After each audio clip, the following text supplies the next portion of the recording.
active, particularly in the US, Canada, Asia Pacific, Africa, and Europe.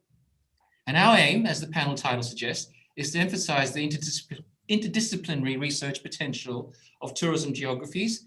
Panelists will present for a maximum of 20 minutes each, and there won't be a structured Q&A at the end to maximize speaker time. If you have any questions, please use the YouTube live chat or contact speakers directly. So without further ado, we'll go to the first speaker, who will share his slides with us himself. Professor Michael Hall is Professor in the Department of Management, Marketing and Entrepreneurship at the University of Canterbury in New Zealand. He is the co-editor-in-chief of the journal Current Issues in Tourism. He also has a number of positions at different universities in Finland and Sweden. And we're very privileged and lucky to have you this morning, Michael. So I'll hand over to you immediately. Thank you very much. Thank you to the organisers for the very kind introduction and welcome to the conference. Obviously, we have a theme today that's looking at how do we, I would argue, reintegrate geography, particularly tourism geographies, and how do we bring different disciplinary strands together. I'm sure that the different participants are going to have a number of different approaches to this, but I thought I would get the ball rolling by looking at how do we bring together certain key aspects of physical geography and environmental geography with human geography within the overall context of contemporary geographies of tourism. If we look at the contemporary situation the world is facing and which tourism geographies are facing, we've had so much focus on our responses to COVID-19 that arguably in the bigger picture, COVID-19 is a very small problem compared to the very large range of issues that we're facing, from climate change through to biodiversity collapse. And it's significant in this particular cartoon that biodiversity collapse is actually the largest and the most distant wave of all. And I would argue that in a very real sense, biodiversity collapse and change is probably even a bigger problem we're facing than even climate change in the long term. But of course, many of these problems are framed that way. They're seen as long term. But when you're looking at the history of geography and the history of the ecological footprint of both contemporary human consumption and of tourism consumption, we have an ongoing story about how that is growing over time. And arguably, this is an issue we've been facing in tourism geographies for some 50 odd years or so now, maybe even longer. And it's a contemporary debate about the nature of growth and the nature of tourism within that. And how can we rethink tourism in a way that actually works so that we're not consuming so much and running down natural capital. And in fact, you know, if you look at the relationship between sustainable tourism and the ecological footprint of tourism and of contemporary consumption, the amount of material published on sustainability or alternative tourisms in their various forms is nothing new and runs in parallel to the global ecological footprint. In fact, it seems to be the case, the larger the ecological footprint and the greater running down of natural capital, the more we write about it, and actually the less achievement we have in making the fundamental changes that are required within tourism to actually become genuinely sustainable. And of course, now we're looking at the post-COVID response and the impact that may have. And although there's lots of discussion about transformative tourism, and I certainly hope there is transformative tourism, my own perspective would be that I think we have no chance, given the current focus on the economic dependence of many places on tourism and the need which many governments see of urgently recreating jobs again. But that is the scenario we face. And even though it's there, it actually doesn't mean the whole issue of biodiversity collapse and conservation goes away. If anything, it becomes even more urgent. And in one sense, the problem we're facing reflects a bigger issue we have in terms of how do we respond and manage to the issue of tourism. The classic response, if we think of over-tourism or carrying capacity in terms of many bodies like the UNWTO, the WTTC, many national governments, isn't to reduce consumption or change the nature of consumption. It is to shift it. And of course, if you keep shifting it and consumption keeps increases, you have to shift it even further. And all that actually means is that natural capital keeps being used up, because ultimately we only have the one pale blue dot, which is our planet, and you cannot keep shifting consumption around forever. Instead, what you are doing is running down natural capital.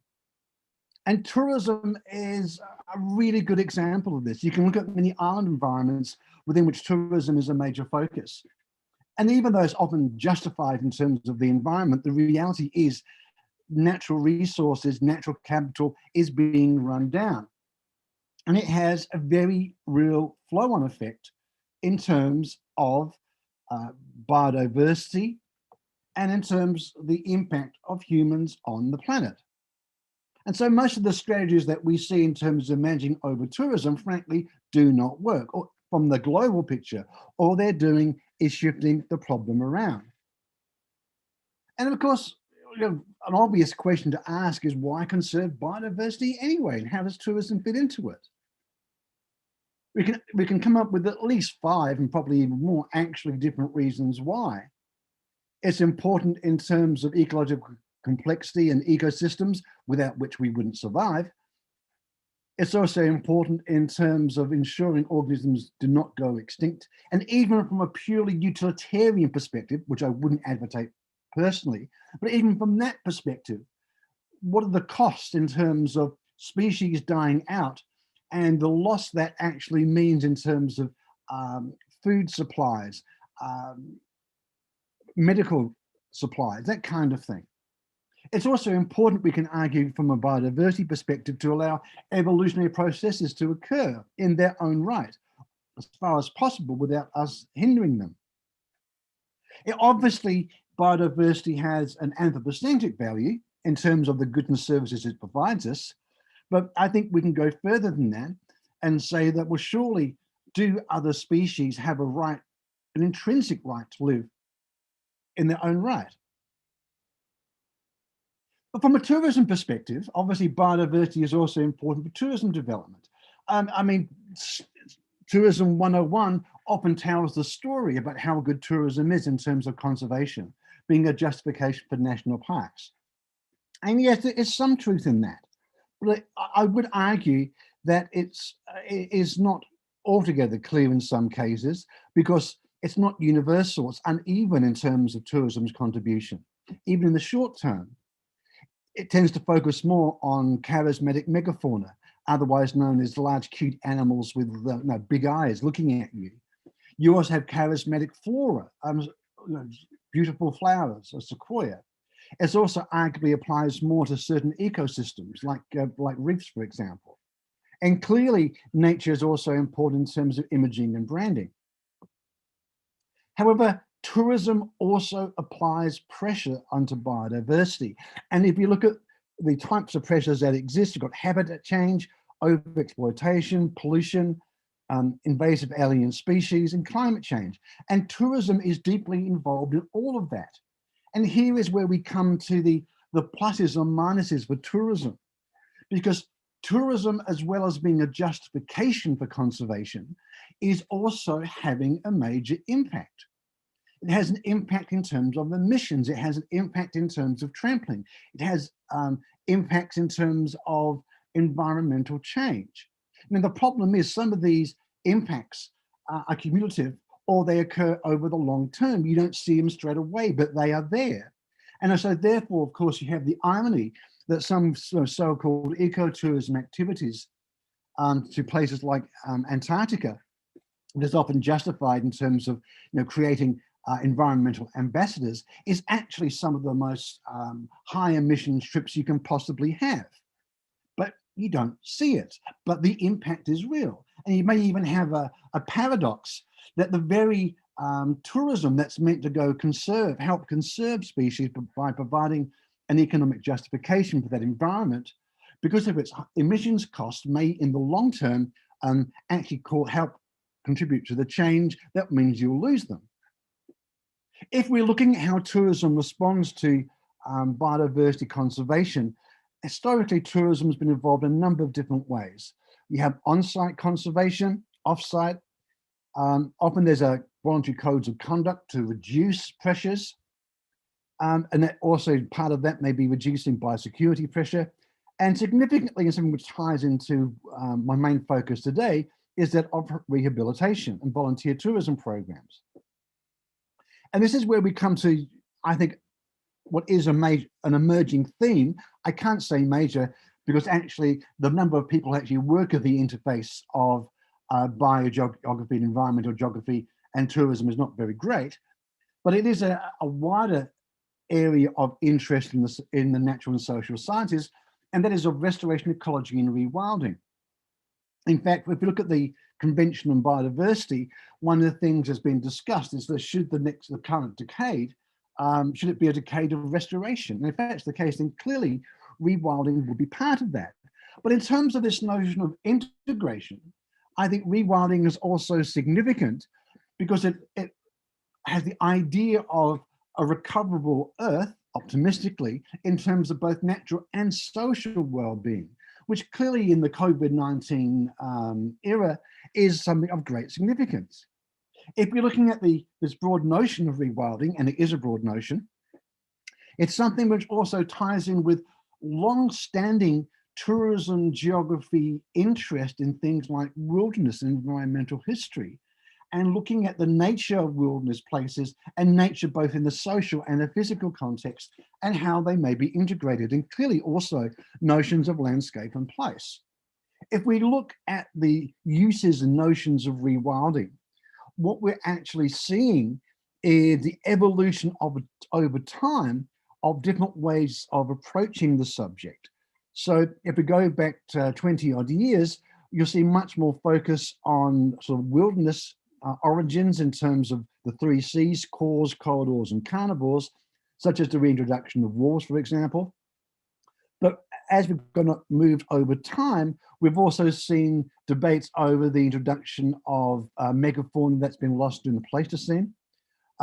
There's also reintroduction to islands of species which have been lost, a very important issue here in New Zealand.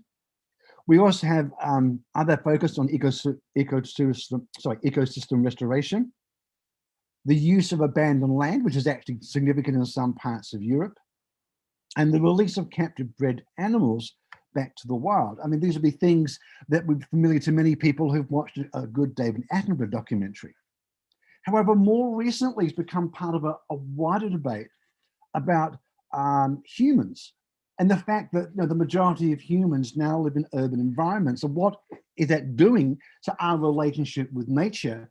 And that clearly is a question for tourism geographies because of how it affects our understanding of recreation and the recreation part of what we are engaged with in terms of tourism geography. So there are people like George Monbiot in the UK places rewilding in a wider social context in the issue of this urge that people have to control nature, and therefore think about how do we allow nature to take its course. Now, this also becomes an urban issue because we can then think about how it applies in terms of urban green space. So you have the very interesting phenomena in some cities, which I think will also be revisited in terms of COVID-19, where there's so-called wasteland, which, if allowed to naturalize, can actually become very attractive environments for urban recreation. And clearly this then brings us back to the broader issue of the psychological and social benefits of human contact with nature. So rewilding, as I'm positioning it here, isn't just a theme or an issue that integrates in terms of so-called natural and rural environments, but it's very, very much one that becomes significant in urban environments as well. And there's even this notion of personal rewilding and personal contact as part of that. But of course, tourism is very, very significant here, because in terms of the last thing I have in terms of the uses of rewilding, we come to rewilding as part of the commoditization of ecosystems, landscapes, and even species for tourism consumption. And this is significant because I would argue that if you look at the long history of tourism in terms of conservation, it's tourism's economic justification which underlies many national park creations, and much biodiversity conservation. Why? Because I would argue the prevailing notion, despite all the documentaries you may see in terms of television, is because most national parks are places which are not valued for other things. They're the wasteland. There's a cesspool. It's what's left over. Now, it's not necessarily unimportant, but tourism provides an economic justification to respond to that. It allows for the conservation of environments that would otherwise be lost to other economic uses. Now, obviously, sometimes that may be controversial because it also may involve commercial hunting and fishing as part of that, and not just appreciation of nature without killing anything, but it's still part of the debate. And so tourism is, I argue, is fundamental to the conservation of ecosystem services. I find it fascinating that there's been so much work on the latest trend on ecosystem services, when the reality is that those services by themselves have not provided enough justification for them to be conserved. It still requires, in a wonderful neoliberal market-driven world, for there to be economic justification, and tourism and recreation provides that rationale. So therefore, there is a very significant connection in terms of tourism and tourism geographies in its connectivity with rewilding. Tourism here has a number of insights it can provide, tourism studies. The implications of the introduction of charismatic megafauna. And I'm not necessarily talking Jurassic Park, but something far more recent. Wolves, wolverines, beavers, for example, in certain parts of the world. Incredibly valuable in terms of the environment, but also incredibly valuable in terms of tourists wanting to see them. In terms of other issues, I think tourism is also important because it shows how embedded humans are in shaping the supposed wild. And so therefore, tourism provides a good way of understanding the social and the natural. I've already commented on the importance of urban rewilding and restoration psychology. And so therefore, fundamentally, the economic base for tourism provides a really valuable basis for tourism geographies on which to look at the broader environment, natural, human relationship, one of the fundamental themes in geography. But it also means that we can understand and contribute to some of the frictions which occur. And here it's long-standing traditions in tourism geographies with respect to understanding the relationship between tourism and natural resource management and understanding stakeholders, and that local versus more distant stakeholder. And so for me, issues such as rewilding are fundamental, not only in terms of human and social and natural well-being, but they provide a very good avenue for reintegrating tourism geographies.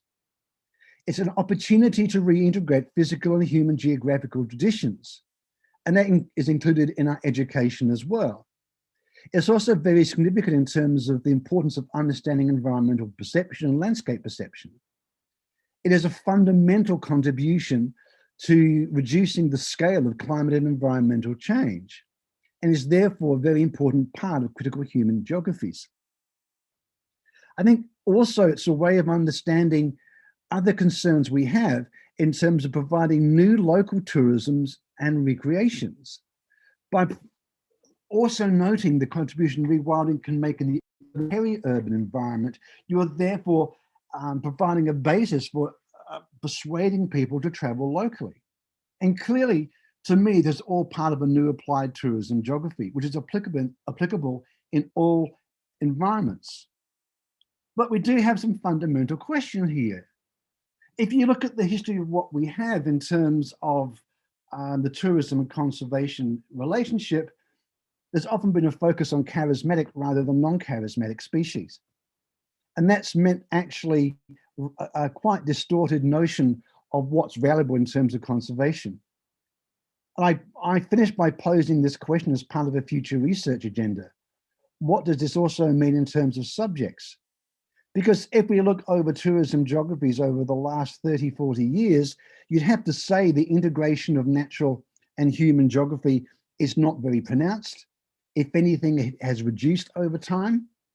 And more geographers and younger geographers have very little appreciation or desire, so it seems to me, to integrate these themes together.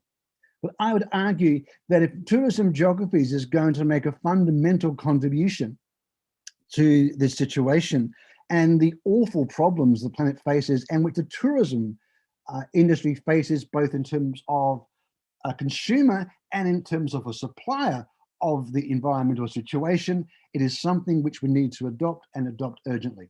Thank you very much for your time. Thanks, Michael. Thanks for the perfect start. You've given us a lot to think about there. And if anyone is either watching the recording or watching this live, please look out for some of the work that's emerging on this, Michael's agenda of tourism and rewilding. And I think that's the important point that I was hoping you would make, Michael, that link between tourism and the economic justification of nature to some degree. So without further ado, we'll go to Alan. Thanks again, Michael. Can we give Michael a virtual applause down there in New Zealand? Thanks for joining us. And over to you, Alan. So let me introduce Professor Alan Liu. Alan is Professor Emeritus in the Department of Geography, Planning and Recreation at Northern Arizona University in Flagstaff, Arizona. His background covers the fields of human geography, urban planning, and tourism studies. He is also the founding editor-in-chief of the Tourism Geographies Journal, a very good journal that you should look out for if you haven't already. He has written over 100 journal articles, along with several books. He's a fellow of the International Academy for the Study of Tourism and a member of the American Institute of Certified Planners. With that said, Alan, over to you. Oh, thanks, Joseph. And okay, so this is my presentation, and let me just set my timer because I don't want to go over. Okay. And Michael talked about, the integration of the subject matter of tourism geography and how we can maybe move forward on that. My focus here is actually on the role of understanding tourism and understanding globalization as a way of expanding people's awareness, consciousness, knowledge of the world. And so it's more of in some ways, it's sort of a meta educational approach. This particular, you can download my presentation along with many others at this website here, alanliu.com/presentations. So this one is there. However, the version of this one is a little bit different. It's one that I gave in Japan that's a little bit longer. So don't have quite as much time here. But what I want you to think about throughout this particular presentation is why travel? Why would you want to travel, and why should you travel? Travel and tourism, well, since I don't have much time, I'm going to continue here. So if we think about the world and the world that Michael has described, another way of looking at it is in terms of how the world has gotten smaller and smaller. One of the major reasons why we have so many issues, environmental issues in the world today, is because we've shrunk this world down into a smaller space with more and more people. David Harvey coined made popular the concept of space-time compression in his The Condition of Postmodernity in 1989. Basically, he describes this as new technologies are making time distances shorter and actually making a physical space faster. We can cross physical space much faster now than we could before. Transportation technologies impacting travel, telecommunication technologies impacting information and ideas, and economic activity, trade, impacting the flow of products around the world. The main impacts, as I see them, are one, cultural and economic globalization, and tourism is a huge part of that globalization process. I also think the pandemic is, many people argue that the pandemic, and at least the way it has evolved, maybe not so, and it's hard to say if it's exactly originated from this, but possibly from this globalization process. Anti-globalization protests, nationalism, and terrorism are ways that people try to stop this. But it's continuing, and it's not stopping because of COVID-19. These are some very recent articles. We're approaching the fastest, deepest, most consequential technological revolution or disruption in history in the next 10 years. Quantum computers are coming. Get ready for them to change everything. And a number of articles I saw that were kind of interesting. The next big disruption is coming, how cities can prepare for flying cars. So things are going to be changing. They've been changing very rapidly already. They're going to continue changing rapidly. And so I have been arguing through a series of relatively short papers and many more presentations, that this space-time compression that we're going through is forcing global consciousness. It's forcing us to think globally, whether we want to or not. And there's a lot of people who resist that idea. But that doesn't mean that they're not doing it at some level.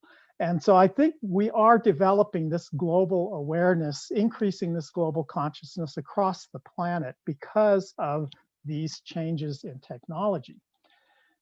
Travel as a global consciousness experience, we've thought about this for a very long time. Many people have suggested that travel is something that actually helps us to understand other places. Other people have cited anecdotal and maybe even some research that says, well, maybe not always, but this is Mark Twain in his book, The Innocents Abroad, wrote that travel is fatal to prejudice, bigotry, and narrow-mindedness.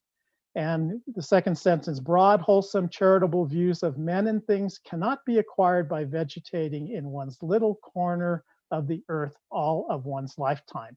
Basically saying you have to get out there and see the world. Traveling around the world, it expands our knowledge of the world, awareness, understanding, identification of who we are and places we identify with, and our connections globally. And maybe they're not always positive, but I think they're always, in the long run, they're positive. That's my perspective. So we are in the year 2020, the year of COVID-19. And there are psychologists in particular, philosophers who are looking at how this COVID-19 experience is changing the way we think. This was an article that came out by a professor of psychology in some preliminary research back in March, where he was saying that the COVID-19 pandemic is changing how we think, new ways about personal and societal security in particular, how we relate to each other, the increasing importance of relationship and group dependence, and new ways of creating those kinds of relationships, and what we value. It's showing us what we don't like, and at the same time, it's showing us what we do like, what we want in the world. And so it's changing our minds in these ways. And there's other people who have published some more recent things about this changing mindset, the changing consciousness, changing the way we think that's happening because of this global, almost virtually global lockdown in 2020. So this brings us to the concept of consciousness, which is what I've been focusing on here and wanting to talk about. These are some, I've shortened this list because this is a short presentation, and so this list could be much longer, but there are different ways. We think we're conscious the same all the time, but actually we're not. We're moving through all kinds of different states of consciousness throughout the day, throughout the night, throughout our lives. The more common one that we mostly are aware of is waking dreaming, daydreaming, deep sleep, lucid dreaming perhaps for some people. Drugs, alcohol, chemical-induced changes to how we are aware of ourselves and the world. There's spiritual experiences, meditation, out-of-body experiences, liminal experiences, that's the transition, say, between home and away that a tourist experiences. And there's experiences of flow and oneness. And travel and tourism, how does travel and tourism enhance these, make them better, or maybe even just put people in different states of altered consciousness.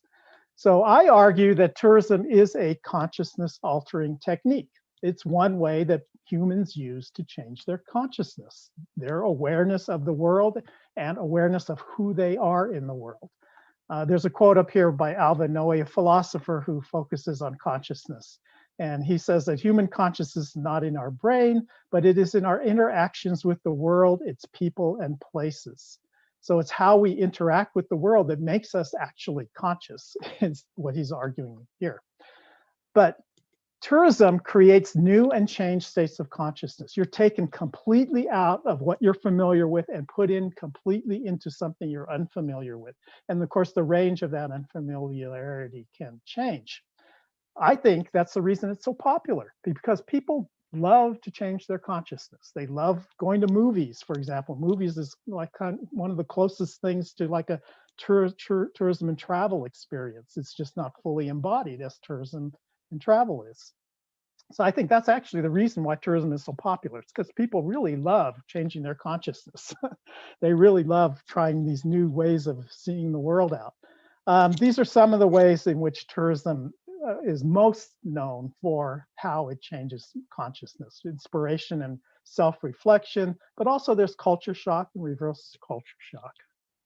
So this drove me to look at some other models and how we might think about consciousness and tourism. And I was looking at Abraham Maslow's hierarchy of needs model, which is this pyramid over on the right here.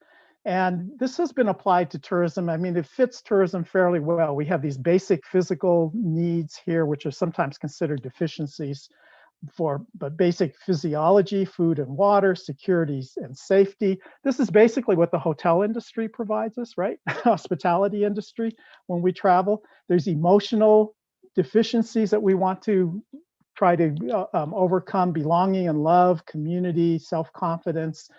There's this category here of mental growth, cognitive knowledge, understanding, as well as beauty and harmony. I think a lot of tourist attractions are kind of focused here in this area. I think emotional deficiencies is what people are seeking when they take a trip and travel. Now, the traditional Maslow hierarchy ends here at number 7, self-actualization. That was the first version of this that he came up with. Self-actualization, achieving one's personal potential. However, sometime later, a decade or more after he came out with the original needs pyramid here, he added this another level called self-transcendence. And from what I understand, he added this as part because they were doing these workshops with these high-end CEO executive types who actually have self-actualized themselves very well. They've accomplished a lot. And there was something more that they were seeking. And so this is where this comes in. It's a greater sense of meaning and purpose beyond oneself, peak experiences, oneness, wholeness, helping others, spiritual experiences, existence of a higher self beyond our physical boundaries, that universal self. That's this transcendence peak here. And that's what I'm going to be focusing on, because I think this is something that we've really kind of overlooked the possibility for tourism to be involved in this particular area. So stages of self-transcendence. This is another model of trying to depict this. Self-actualization is here. Self-transcendence is here. There are many different types of self-transcendence. This is one way of looking at it, dividing it into ego transcendence, self-transcendence, and spiritual transcendence. And I align these with New Age spirituality and New Age psychology concepts here, in which self-actualization is a focus on the ego. I am my ego, my mind, my emotions. I am successful with my ego, but it's also considered basically that you're asleep because you're not aware of this whole realm here to the right. The next stage is ego transcendence, and it's traditionally in New Age spirituality referred to as self-realization. Nowadays, the word awakening at least the groups that I follow on Facebook, everybody's awakening these days. But it's the realization that you're something beyond that ego self. You're something more than that. Self-transcendence is the experience of oneness, unity consciousness, it's sometimes called. It's when people actually know that they have awaken, or are awoke is a new term that's come out. And there's a lot of definitions. I'm talking, I think, to an Indian audience here. There's a lot of definitions of Atman. I think Atman kind of fits in here. And then spiritual transcendence is, I think, basically what we refer to as enlightenment traditionally, or Brahman in Hinduism. Beyond form, beyond time, beyond space, beyond consciousness. Now, I suggest I'm going to just focus on these two. I think this one's going to be pretty tough to deal with. And this was actually covered quite a bit already in the literature. But this ego transcendence, self-realization and awakening, and then that feeling of oneness and awoke.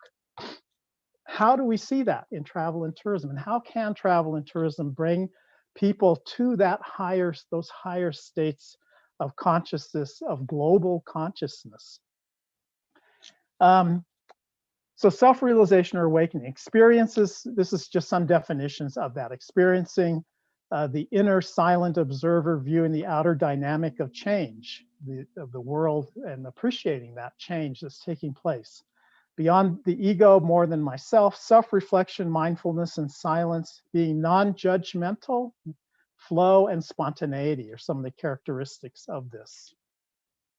So there's a lot of stuff out there on what's going to happen to tourism post-COVID-19. This is one article, one of the easier ones, simpler ones that I came across that I thought kind of summarized things that fit along the lines that I wanted to talk about.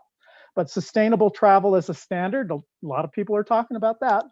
That sustainability is getting a big boost in terms of traveler awareness, recognition that travel is a privilege, greater connection to nature, discovering the world at our doorsteps, and slower and longer travel. So just a couple examples. Regenerative tourism is the new buzzword. Beyond sustainability, regenerative cultures is all about making the world better. So through tourism, how can we make destinations better? With regenerative tourism, there's an opportunity for tourism to actually improve the destination. So we can go beyond the concept of doing harm, doing any harm, to see how we can creatively improve a condition of place. I think there's a lot of issues related to that, but this is, I think this is a good way to think about it.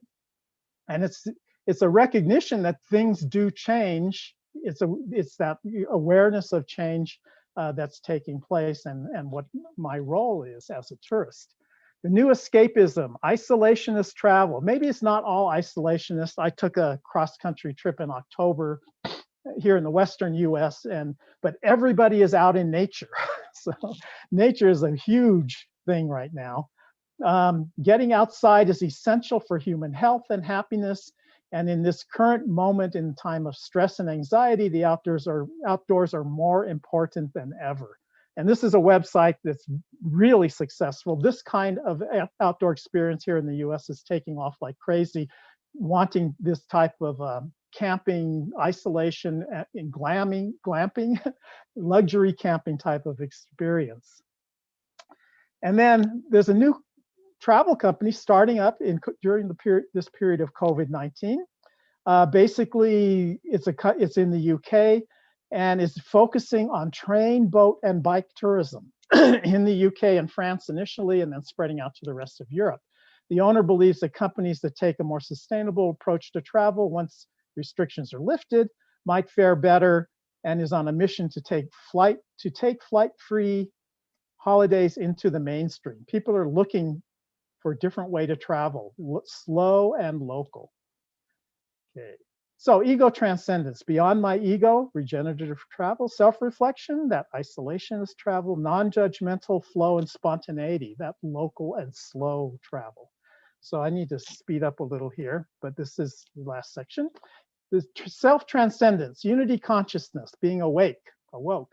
Inner subject and outer subject become one. It's this sense of oneness, that there's no othering, that there's no disconnect between yourself and the universe.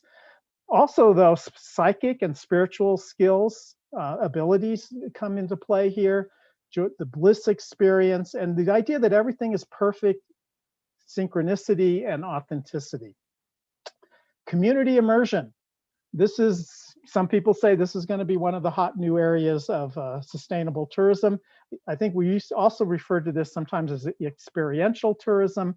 The solution to exploitation of communities is this immersion experience, ranging from volunteering to cooking, that allow outsiders to connect and contribute to the local economy in a way that's respectful, mutual, enriching, and sustainable. So there's also becoming one with nature, euteria, a new term that was coined to try to capture that experience from a scientific, psychological standpoint. And granting rivers like the Ganges and the Yamuna, giving them the same rights as human beings. Again, trying to break down that separation. And then the last one I have here, Synthesis Resort, psychedelic wellness. This is a resort near Amsterdam that treats people who go to the resort, they give them magic mushrooms. So to restore their sense of wonder and foster a renewed sense of connection to ourselves, others, and the natural beauty of the wider world. And there are other places around the world where this type of experience is common. Oh, and I forgot this one, existential tourism, which we all should know as tourism researchers.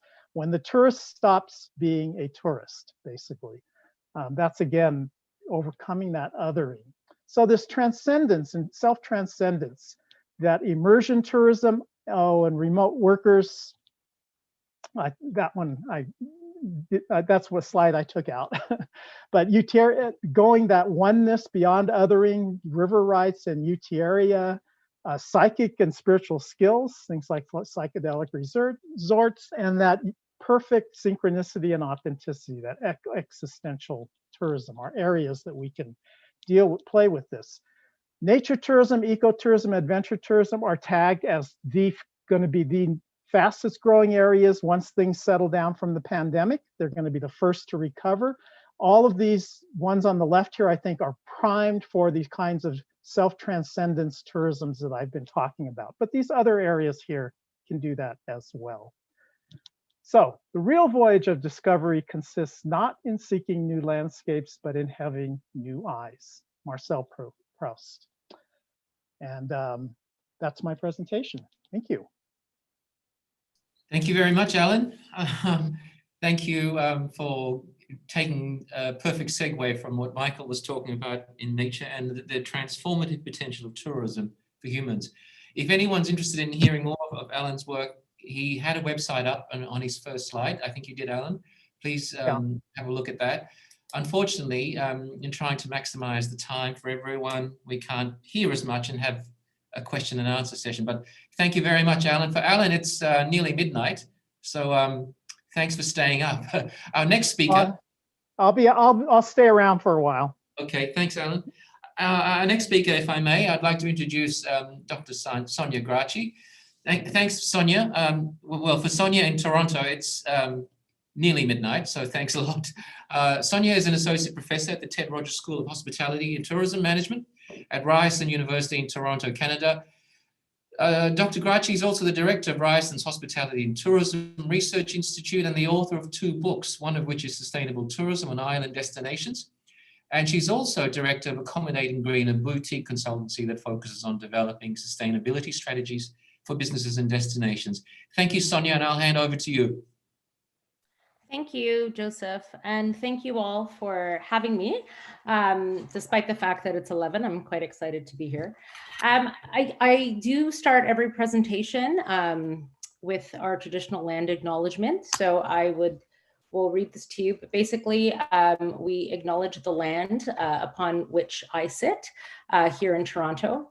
Toronto is the dish with one spoon territory. The dish with one spoon is a treaty between the Anishinaabe, Mississaugas, and Haudenosaunee that bound them to share the territory and protect the land.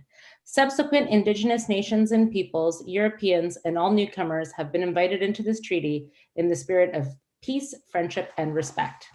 I'm going to do the same thing as Alan and just try to start so I give everybody else, you know, their time. So for me, what I'm talking about today, so it's really interesting to hear about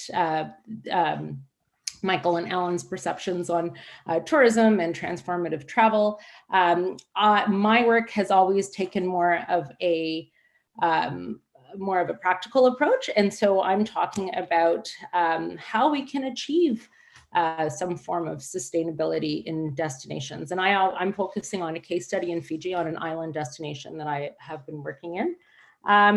But really, I want to look at and talk to you about environmental instruments as a method to promote sustainable tourism in islands. And again, I think environmental instruments can be applied more broadly.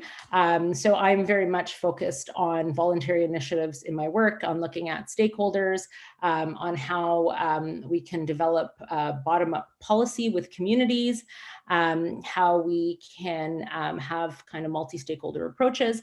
And I've always been a big fan of a form of voluntary fund or some way of collecting, not necessarily a tax levy per se, but some way of collecting some form of mechanism to fund these initiatives. Because in all my work over all these years, every business that I ever talk to always says the same thing in terms of cost and sustainability, and the fact that, you know, the reason why it's never really been implemented, one, is basically based in, you know, rooted in regulation or lack thereof, but two, a lot of it from a business perspective has been cost. So how then, you know, do we focus on this concept of, you know, providing an environmental instrument, a voluntary fund, and other environmental instruments to fund sustainability initiatives? And if we're going to talk about things like transformative tourism, I think we really need to think about the fact that we haven't been very successful with sustainability in tourism to date. So, you know, we need some tools in order to make these things happen. So, as I said, you know, a lot of the study purpose was to develop recommendations for this particular area in Savu-Savu. And actually, Savu-Savu is now working on being a blue model town, which is quite exciting and interesting, because they really are focusing on, you know, how do they implement sustainability and protect the resources, such as the marine industry, which is the reason why a lot of people come to this particular part of Fiji. So in terms of the abstract, you know, a lot of you may have read this, but basically the purpose of these environmental instruments is really to assist with putting this policy into action. And environmental instruments themselves, they can be tools, strategies, laws, and institutions that can be used to ensure sustainable tourism development. And of course, you know, tools, strategies, laws, and institutions are not only for tourism, but we're applying it in this tourism context. I spent much of my early career working with various different industries, chemical industry, the car manufacturing industry, auto body shops, the paint industry, the dry cleaning industry. And again, you know, we use this very much this in policy, these carrot and stick kind of strategies. And so that was what I've always been really interested in is what kind of carrots, what kind of incentives can we offer, you know, destinations and businesses to implement sustainability. And also then, you know, how can we, and further to kind of what Alan was saying, is how can we then engage tourists to ask for this, to want this? And, you know, I would love to say, I really hope, you know, in my heart of hearts that that COVID has led people to be a lot more enlightened. But I think only time will tell. So in terms of environmental instruments, we have the regulatory instruments, so that's typical policy, what we consider normally the sticks, you know, fines, fees, you know, things where it takes a really long time to get a policy to put into place. And then how do you, always the problem is, how do you actually enforce the policy? We have some economics. So again, that's looking at taxes, kind of levies, fees, not everybody's favorite instrument. Then there's the educational and outreach component. So how do we engage the community? How do we educate tourists and businesses? Where is everyone's voice when it comes to developing a sustainable tourism strategy, when it comes to developing, the ideas that we need on the ground to make these things happen? And then there's voluntary funds. So, how do we collect fees for sustainability? And it's not really unheard of when you look at marine protected areas around the world. There's quite high fees, to go diving, for example, in somewhere like in Savu to dive in the Namena Reserve is, over $40 US for one dive. And you see that often in a marine protection area, in a marine protection area context, but not necessarily in a tourism destination, and you've heard this over the years. I've worked on one many years ago in Indonesia, in an island in Indonesia, implementing an eco tax.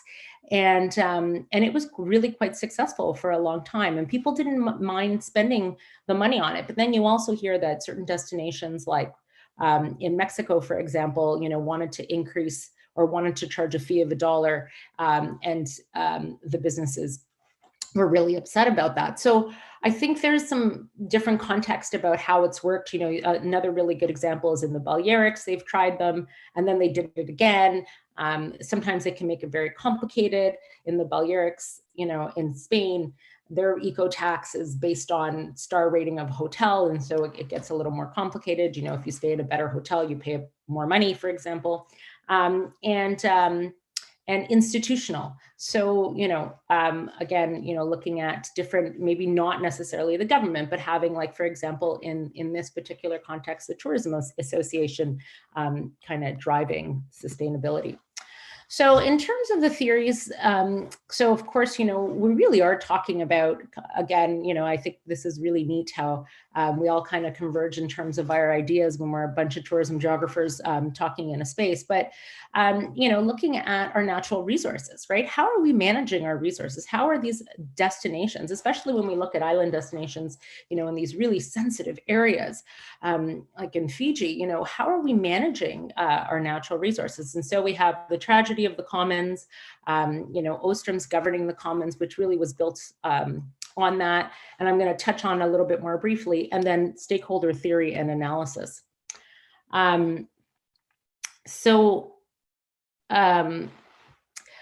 Just touching on Ostrom's theory of governing the commons, she really looked at kind of taking more of this tragedy of the commons to a different level. So looking at the collective management of resources and how we can avoid natural resource tragedies, right? How, when you go into a lot of these tourism destinations, I know for myself, my heart breaks, especially from when we see how the natural resources have been managed and how, sewage is freely flowing into these, really sensitive marine areas, for example.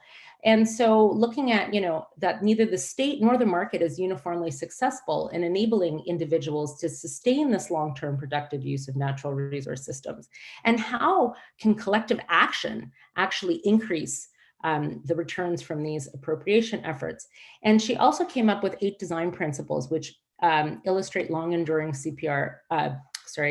common pool resource institutions.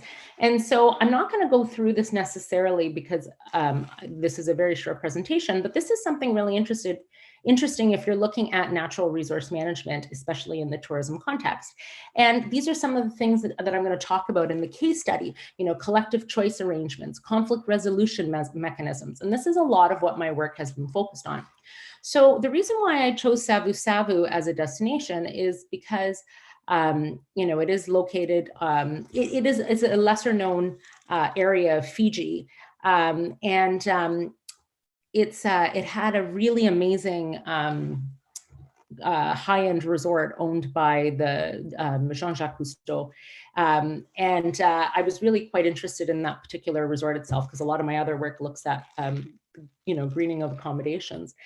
And, this area is considered the hidden paradise of Fiji. There's snorkeling, there's some yachting, diving, but it really wasn't developed too much at the time, and it has increased. But there was such a differential about the type of accommodations on the island, and there were indigenous communities. So the three main resorts worked with one of each community, and just to, again, not to say too much about, or I don't have that much time to go on and on and on about how wonderful Fiji is, but, just even to look at the indigenous communities and how they play a role in natural resource management is quite fascinating. You could do it in, write many papers on this one.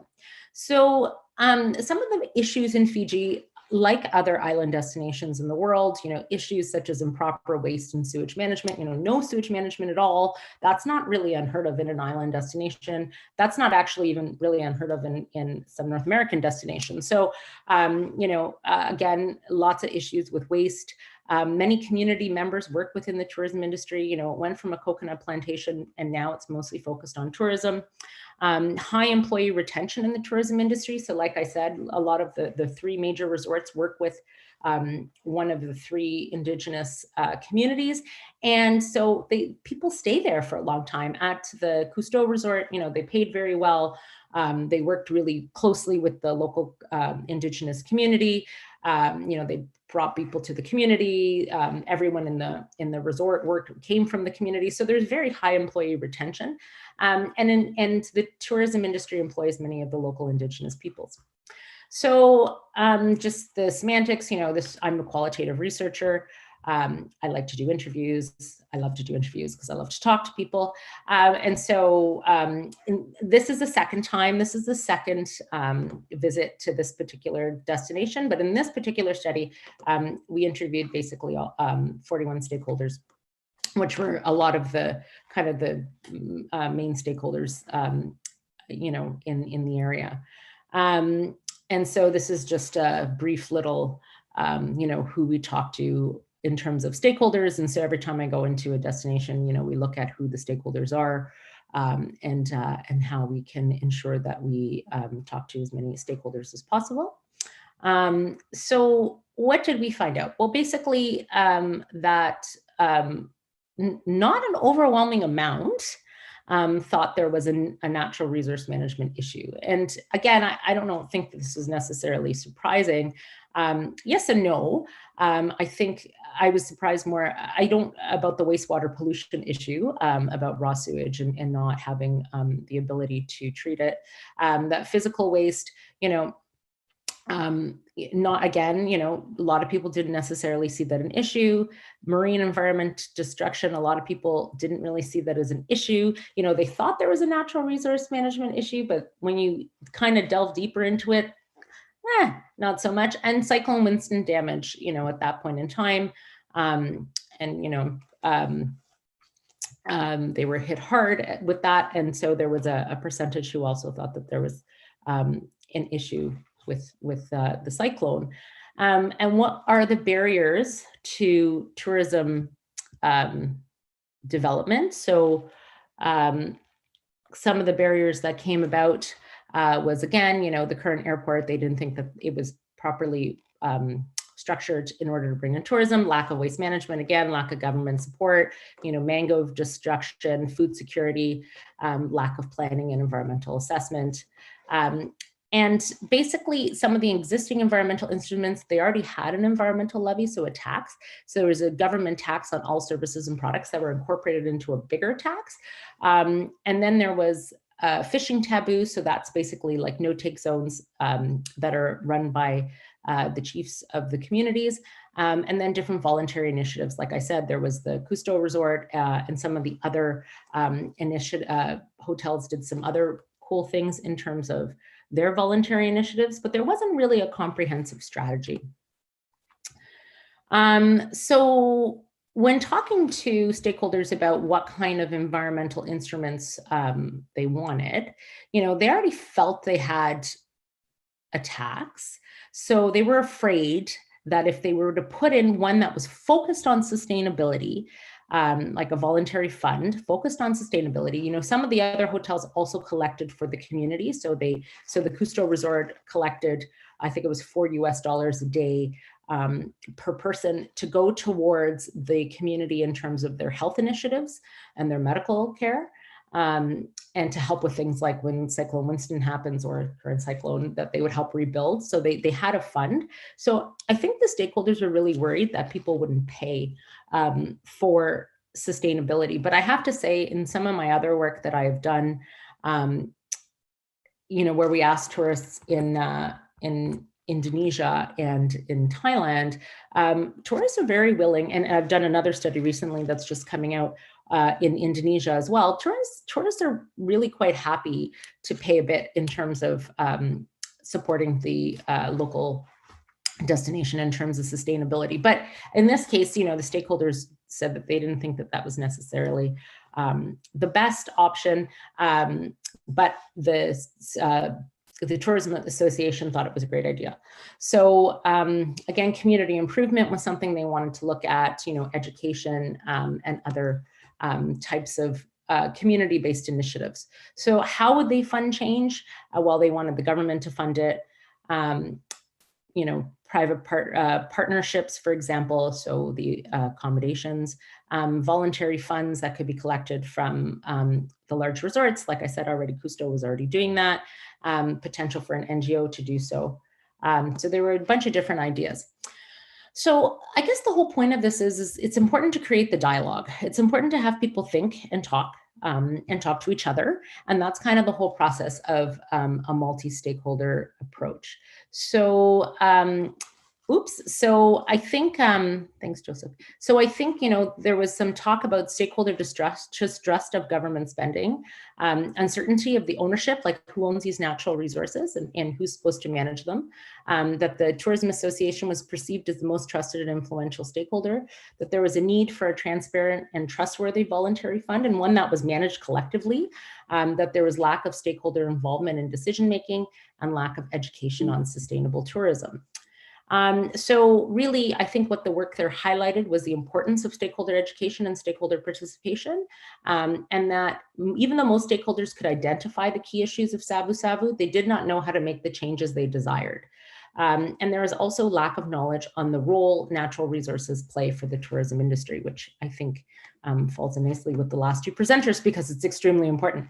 So some of the recommendations that came out of it was more community meetings and an online forum, having this voluntary fund and transparent use of this fund that was set up by this Savu-Savu Tourism Association, encouraging public engagement, you know, having education instruments like primary education school programs. I always say that the best people to teach are the children, because children always, I have two young children, 7 and 4, and they will always tell you when you're doing something wrong in terms of sustainability.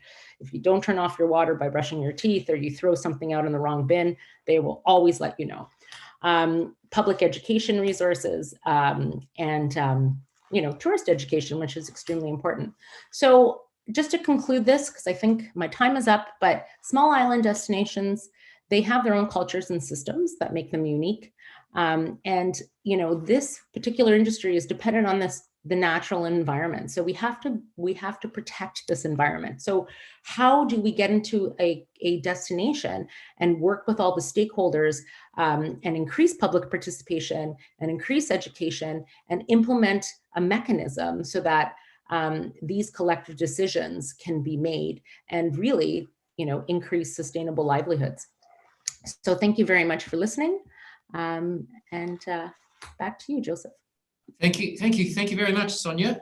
Thanks for keeping to time. Like everyone else, some important questions there about environmental instruments and how we can fund change initiatives, because of course we need the resources. If we don't have them, we can't do a whole lot. We stay in Canada this time. I'd like to introduce Megan Muldoon, who's an assistant professor with the School of Community Resources and Development at Arizona State University, and based at the newly established Hainan University, Arizona State University International Tourism College in China. Her work into the host gaze in the townships of South Africa was completed at the University of Waterloo, and that's kind of what she will talk about today. Megan is also an associate editor for the journal Tourism Geographies. So welcome, Megan. I'll hand over to you. Thank you, Joseph. Thanks for having me. This is a really fun opportunity. And thanks, Sonia, that was fascinating. I always love hearing about your work. So I'm going to shift gears a little bit and talk about transformative tourism encounters in the townships of South Africa. Shifting a little bit away from natural resources to sort of the production of space as other, and how tourism might disrupt some spatial injustices that we see in these spaces that are discursively constructed. They're physically bounded, but they're also constructed in our imaginary, and how tourism interacts with those spaces. So to take us right in, I'm going to read a little blurb about the township to make sure that I get it right as I get started. So the context of the townships of South Africa are peri-urban neighborhoods defined by racial segregation, economic disparity, and geographic isolation. A product of the racist policies of apartheid, these spaces exist as exclusively Black or colored spaces that present limited opportunities for mobility for its residents. Since the end of apartheid, townships have increasingly come up under the tourist gaze as sites of resistance, difference, and adventure. So this is one of the townships that I did my research in. I'll describe a little bit more about that shortly. But the most important thing to understand about these townships is that they are racially segregated neighborhoods. They were constructed as outside the urban core for the Black and the colored populations of South Africa to live in. The majority of these spaces are still 99% racially homogenized. They are characterized by inadequate infrastructure and a lack of economic opportunities. And they are increasingly sites of touristic adventure, exploring the other. The other thing that's important to say, even though we often think of these spaces as being characterized by their poverty and their lack of opportunity, they're also home to generations of families. So there's very deep love for these spaces, even amidst an awareness and an understanding that these spaces represent injustice. So a little bit of background to this research. I spent 5 months conducting field research in South Africa in 3 townships surrounding the major city of Cape Town. I undertook a Photovoice research project. And like Sonia, I'm a qualitative researcher. So I did this research with 28 participants, all of whom were residents of the township. And the objective of the study was to learn about quote unquote slum tourism from the host side of the lens. So in tourism, there's so much work that's dedicated to the camera, the imagery, the production of images in tourism. I wanted with this study to flip the camera and to see what people on the other side of the lens saw in the tourist encounter. So to give a little more background in Photovoice methodology, this is a feminist methodology. It was designed to give voice or open up spaces for people to share their voices where they might not otherwise be heard or be asked for their perspectives. The photographs are really the ingress points to the conversation. So the participants take photos in the community with a certain objective, they bring the photos back, and those are the starting points for our conversation. It's a terrific methodology to use in cross-cultural research because I don't necessarily know as an outsider, as a tourist researcher, yeah, that's the word I'm looking for. I don't necessarily know the right questions. So in allowing people to choose which photographs they want to take, to tell the story behind these photographs, to tell the story of their community and their experiences with tourism, opens up these avenues of conversation that I would never know to ask about as an outsider. It's highly participatory. Lots of people had lots of fun doing this, going out together in groups, traveling around the neighborhood. It's also assets-based. It allows people to showcase the assets of the community, the things that they're proud of, that they want you to know about. And it's also creative and fun. So that's just some background. You'll see a number of pictures throughout this, this presentation. They're all taken by the participants in this study. So the guiding questions for the study: what does tourism look like in the townships? And what should tourism look like in the townships? And I mentioned these 2 questions at the top very briefly, only because I want to frame and highlight that when you look at these two questions, what it tells you right off the bat is that I'm coming into this study with a frame in mind that there's a problem with tourism in the townships. I've already got it in my head that tourism doesn't look the way that it should be. And that's how I framed the questions that I asked when I went in. So these are some of the pictures that participants took with me, specifically related to tourism. As you can see, lots of smiles, lots of physical interactions between the hosts and the guests in the township space. You can see in these photos, virtually all of the tourists are white, as opposed to the residents of the townships who are all Black. There's a lot of joy in these encounters. I included a photo of myself at the very bottom because I was a tourist in the space as well, and shared in a lot of those encounters that these photos tell me about and were described to me. Here's another photo that was shared with me. This is a woman who lives in the township. She has a small kitchen. She would really like for the tourists to come and purchase her food. As a tourist, it doesn't look appealing to me. I probably wouldn't want to eat there. But this woman is frustrated by her lack of access to tourists and her lack of understanding of how to open up that economic opportunity for herself. So right from the beginning, this picture is telling me what I'm wanting to know. You know, where are the people who benefit from tourism? Where are the people who do not? How does tourism create this conflict in these communities? So the next photo I have to show of you, this photo came out in my very first interview. And the man who was the participant who took this photo said, this woman feels left out. She also wants to share her stories with tourists. She also wants the tourists to come to her house and to tell her story. Even if she doesn't make any money from it, even if she doesn't profit, she has a story to tell. And she feels frustrated by her lack of access to the tourists. And this was something that I really didn't understand, and asked him several probing questions and really couldn't get beyond, she wants to share her story. And this was, you know, one photo in what ended up being a 5-hour interview. So I kind of just set it aside. And then as I continued on in the research, more and more and more of these types of photos started emerging. And I'm looking at these, and I would say probably 75% of the photos I collected looked something like this.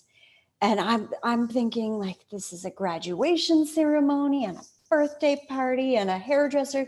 This has nothing to do with tourism. Clearly I've failed. I haven't explained what I'm trying to do with this research. And I'm going to go back to Canada empty-handed, and the Canadian government's going to be mad because they gave me money to do this. And I just felt like I was completely failing at this project.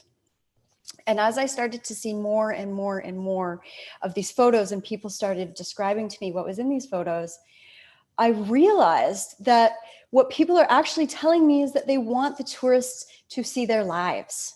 They don't necessarily want the same old tourist track. They don't necessarily want to showcase and focus always only on the poverty. They want tourists to understand the richness of their lives and their relationships and the stories that they have and how they form part of the narrative of South Africa. Because up under apartheid, Black people's stories were not part of the story of the country. So in sharing these photographs of their everyday lives, they're bringing the tourists into their experience of the townships and telling us what it's like to really live there. So this started getting me thinking about this notion of liminality and how liminal spaces are described as sort of a threshold, as a movement from one place, from one state of being into a new state of being, and that place in between when you're transitioning between the two phases in your life is described as being liminal. So there's a few pulls from the literature here, but basically these in-between spaces, they're very productive spaces. You learn a lot about yourself in a liminal space. And it's often used to describe tourists, right? Because tourists are in a between place. They're away from home. They're away from their regular routines. They are in transition, and they'll return home changed through their experiences. But while they're in that tourist space, that can be understood as very productive of change, of transformation, of becoming that isn't necessarily possible in their own home space. And what I started to think about and query as I was going through this data collection process was, what if the home space of the township is actually liminal for people who live there in the tourism encounter? So having the tourists come to their home place, even though they're not the ones who are mobile, they're not the ones who are moving between different locations, they're entering into the space with the tourist that has this transformative potential.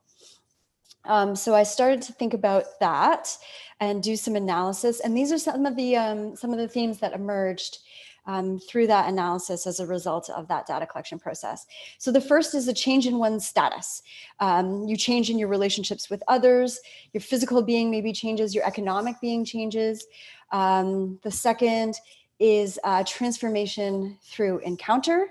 So actually that moment of encounter becomes transformative and quest for that encounter because of its understanding, because of their understanding of the transformative potential of the encounter. The third theme that emerged was people's relationship with their place. So an altered understanding of the township itself as a result of the encounters with the tourists. And a transformation in one's understanding of self. So how you understand who you are has transformative potential in the tourism encounter in the townships. And then I query a little bit about the liminality for tourists, but I didn't really talk to any tourists, so it's kind of just more speculation on my part. So what follows is a series of quotations in conjunction with the participants' photographs. I'm not going to read the whole length of them because they are quite lengthy, but just to demonstrate how some of what people told me fed into these themes. So if the first one that we're looking at is change in social status, relationship to with the other, this woman talked about how their women's empowerment center was actually paid for by a tourist. And it created the space where women could come and create jobs. So they create handicrafts, they sell them to the tourists who come by every day. They have a space to gather, a means to leave their home, and do something that they love to do. So potential to change your interactions with your neighbors, become someone who creates something, who sells something. And she concluded her statement with, when I look at the tourists, I always think, okay, they can change our lives, which I thought was a really powerful statement. Now I have to move my little faces because they're blocking my text. This other participant talked about how encounters with the tourists are closing the gap between Black people and white people. Previously, Black people were not allowed to speak with white people. White people generally don't come to the townships. White South Africans do not come to the townships. So having the tourists come is breaking down that barrier between white and Black for the Black residents of the townships, and helps them to share their ideas and learn to speak to people who are different. And then, so this is another status change that came out more in of a negative sense, in that this participant found that people who work in tourism, people who have exposure to the tourists, set themselves above others in the community. They become snobbish, they don't mingle, they become people who make money. And that sets them apart from other people in the townships. And he went on to describe how that can be potentially quite dangerous, especially in the context of shocks like COVID-19. Tourism incomes disappear, and that person has possibly not done a very good job at maintaining their community relationships, which would be very helpful when there's no income from tourism, as there has been this year. So shifting to the next theme, which is desire for engagement, the transformation through encounter. One of the strongest statements that came through in this theme was the tour guide talking about how tourism is helping to heal the wounds of the past. So for these older people in the senior center that he brings tourists to, they were forbidden from speaking to white people. They suffered very drastically under apartheid. So tourism is really creating these spaces where we can come together, heal those wounds, say we're all human beings, let's help us come together, let's be with the people that we were separated from, and let's learn about each other's experiences. So in that sense, the encounter is incredibly powerful. And that the central part of the tour is the main reason that these tours matter is that human to human interaction. Such that during the holiday season in South Africa, when everyone returns to the home country, they don't run tours. Even though there's tourists in the country, there's tourists in the city. This particular group doesn't offer tours because there's that lack of connection with the people who have gone away for the holidays. So the third theme that I want to talk about is the transformation of one's understanding of the physical space. So this participant in particular, Ginger, spoke quite a bit about this, about how having the tourists come into the township and valuing the township led a lot of people who had grown up in the township to begin questioning what is it that these people see in the space? What am I missing in how the space is valued, and causes them to sort of see it through fresh eyes, possibly. So he went on to say, you know, it changes the perspectives, even of people who have moved away from the townships, who are maybe living in more mixed neighborhoods in the city now. Just knowing that there's this interest in the tourists to go and hang out in these townships makes people feel a little bit of shame that they don't also value the place that they came from. So it makes them want to come to the townships more and engage with that space. And again, this is Ginger. He was pretty passionate about this topic, but he says it places me in a position where I'm obligated to actually promote my own place. You become the ambassador of your township without even realizing it. Just from tourists being curious, asking questions, wanting to be part of that space. And then the fourth theme to emerge was the transformation of one's understanding of self. So this particular participant, who is a freelance photographer, started questioning, you know, when these tourists, these white tourists are walking around and they're taking photos of us, what is it that they see? How do they perceive us?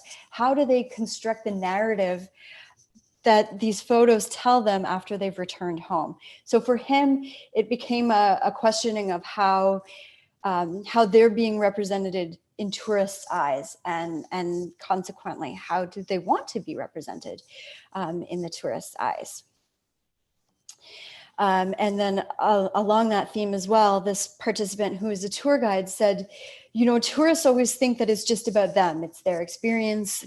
They're here to see what they see, but they have no understanding of how impactful their engagement, especially with children, can be in that tourism encounter. That maybe for you, it's just 5 minutes and you're just kicking a ball around, but it has so much meaning for children that it can change their lives forever.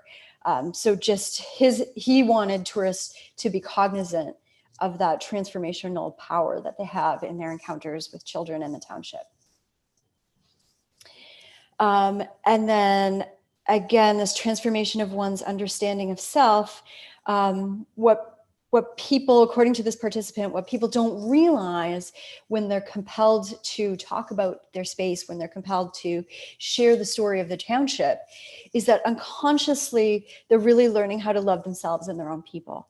They talk with pride about their space, and it becomes a reconscientization, which is not a word I'm good at saying, but it was a word that he spoke about very clearly, about, you know, you're developing this awareness in yourself that you're not even cognizant of, that you have things to be proud of in your space. You know that other people value it, so then you come to value it as well. So he says, the other thing that was somewhat heartbreaking about this research was he framed this revaluing of self in the context of these people who are better than me, as in the white tourists, are coming into the space. They want to see where I live. They want to eat my food. They want to hear my stories. And that does something for my self-esteem. And he went on to say, it means that I'm a person too. It means that people don't look at me the way that I look at myself. It means that some people realize that I exist in the world. So it's a self-affirmation and confirmation of existence. It always breaks my heart a little bit to think that he believes that there is only value in being seen by other people who are better. But it does have this powerful impact according to him. So I'll just carry on the last little bit quickly. This is also can be transformative experience for tourists. According to the residents that I spoke with, this one woman said, you know, the tourists, they get to see women who are strong. So maybe if tourists come with certain preconceived notions about people who are poor, these tours have an opportunity for them to reframe that understanding and to see women who are strong and who are working together, creating better livelihoods for themselves. And then also this one participant spoke about, you know, the tours can be quite traumatizing for people who aren't used to walking in spaces of poverty. So there's transformative potential there as well, that even if you leave the tour with a little more gratitude in your life, then a person who lives with gratitude is a person who makes the world better. So as much as I conceived of this research from a resident's perspective, there is still that transformative and liminal experience on the tourist part as well. All that to say, the tours aren't obviously white and black. There are negative components of the tours. Some people are not very happy with the way that they're delivered. And some people are concerned with the ways that the tours exhibit poverty. And that's one side of the tourism, and it's not necessarily the way that all tours are delivered, but it is something that needs to be avoided at all costs. And so just wrapping up, why does it matter? South Africa remains deeply racially divided with one of the highest Gini coefficients in the world. Township tours create opportunities for residents and tourists to meet, share their stories, and eat together. It's important to note that residents in the townships would rarely encounter white people otherwise, unless they actually work in the city, which many don't. Kids who are exposed to tourists grow up to not fear white people. And the question remains that while the people that I spoke with for this research believe that the tours are transforming racial relationships in that country, the fact of the matter is that very, very few white South Africans are actually participating in the tours. So does this have potential to be transformative for racial relations in South Africa? I don't know. I spoke with 24 people in a few townships. So I'm not trying to make any generalizations, but the people that I spoke with felt very strongly that this had huge transformative potential in their lives. So takeaway as potential tourists, as we all are, township/slum tourism remains problematic, should be questioned, should be examined. You should understand the context of any location that you're traveling to as a tourist, understand the historical context and what you're walking into, what you're bringing with you with your skin and your privilege. As a tourist, create opportunities for meaningful encounters yourself, go back, establish those relationships, communicate deeply with people, not just superficially, and never underestimate your ability to create meaningful change in people's lives. So I will leave it at that. I will stop sharing. I didn't see a time check. Sorry, Joseph. Thanks very much, Megan. We really appreciated that presentation, taking us to Africa and providing a contrast to Alan and Sonia and Michael's presentations earlier. Our next presenter, we will stay in Canada. I'd like to introduce Dominique Lapointe. Dominique is professor in the Department of Urban and Tourism Studies at University of Quebec in Montreal. I will try and translate his title in English. Dominique is the current director of TEOROS, a research journal on tourism.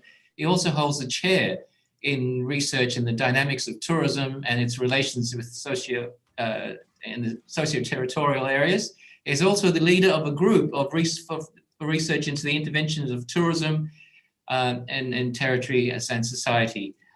So over to you, Dominic. Welcome. Okay, hi. This sounds good for everyone? Okay, so well, thank you very much to have me on this great panel, even if it's quite late here right now, and I had a very long day. And it's funny because, you know, things are not random, I would say. Today, I drove 6 hours during my day to go to the actual place that I will show you, because that's where my kids live, and school break is coming. So I had to pick them up and bring them home for the break. So here I bring you to what we call Lower St. Lawrence. And I would like, before starting, to thank my usual partner on this project, which is David Guimont of the Open Innovation Living Lab in Rivière-du-Loup. That was co-researchers on this research. We called this presentation Climate Change Adaptation Agency Through Social Innovation, a Living Lab case study in Quebec, Canada. Many of you know that I've worked on climate change adaptations, and I've published in chapters in a book that is directed by Joseph and Alan on resilience, and that was in that area too.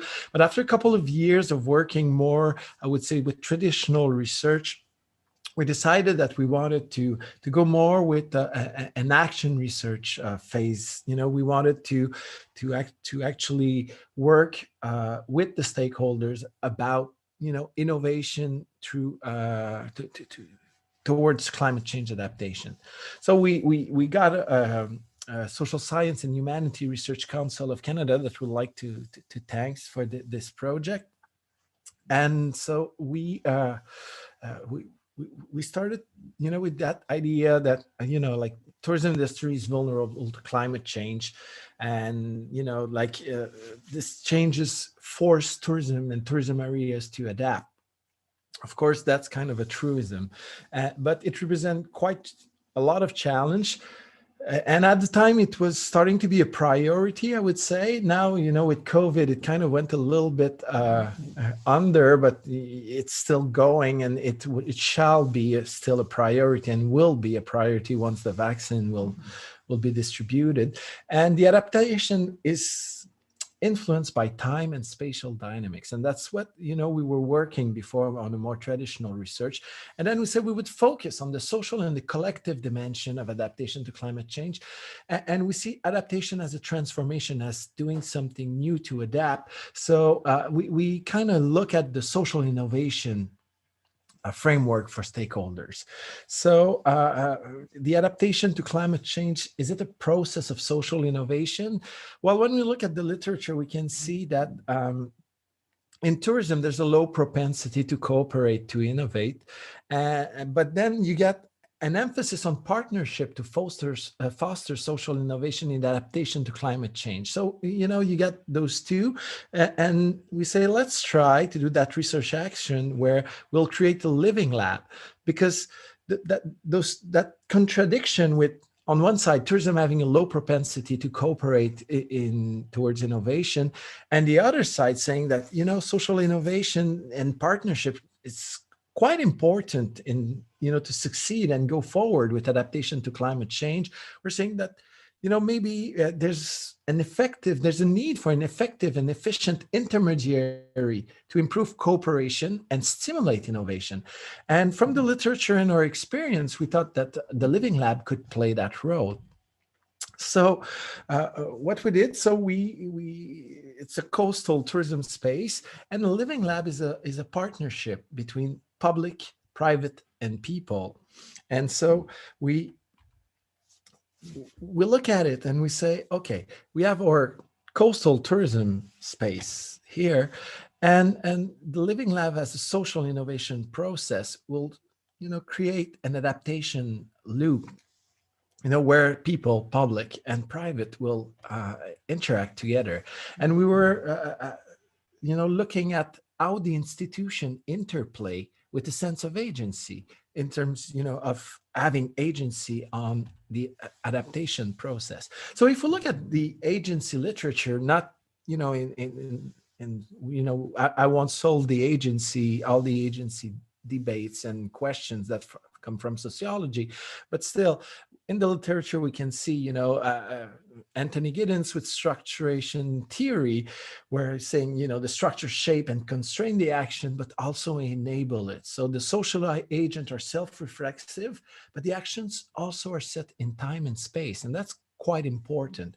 Then if you look at socio-ecological agency, from Manuel Navarrete and Buzinde, they are looking at reframing the role of subjectivity in the interaction between society and environment. So the relationship of society to environment, it's subjectivity have a larger role than a lot of the literature exposed. That's what those two authors kind of shows in their book.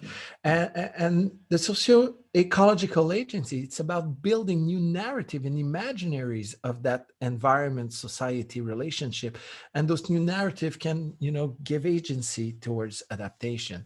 And then in the more I would say classical individual agency literature, we can look at the agency as a competence, so the ability to exert agency, but also the agency belief, so the individual perception about their abilities to have agency on their life, their workspace, their environment, their community. Sorry. So you got Frank Mullert and a large team of researchers that suggests a model to look at the development within a neo-institutionalist perspective, and it's called ASID, so action through agency, structure, institution, and discourses. And basically they are saying that those four components of development are a lot of the time looked at separately. And so they say that we shall look at them together. So you get the action through agency that steer development. And in our case, we assume it's steer adaptation. You get structures that constrain and enable action at different time, space, scales. And you get institutions that mediate, guide, and empower action within the structures. And all of this, create discourses that are construction that frame and constitute social entities and relationship. So innovation and adaptation through a living lab project, what we end up doing, it's a user-centered research method, an innovation approach, and also a milieu. So we create kind of a space where people could interact, what we call an open innovation ecosystem in a public-private people partnership. So we're having tourism stakeholders, like service providers, the DMO, we're having the local town, municipalities, representative, environmental stakeholders, and academics. So that's 31 person that were revolving around that lab. And there was a shared leadership and a shared knowledge for stakeholders in this open innovation ecosystem. So, there's various form of exploration and experimentation that were done. I will show you some of them later on that make the stakeholders negotiate knowledge, absorb knowledge, distribute knowledge, and manage knowledge as a common.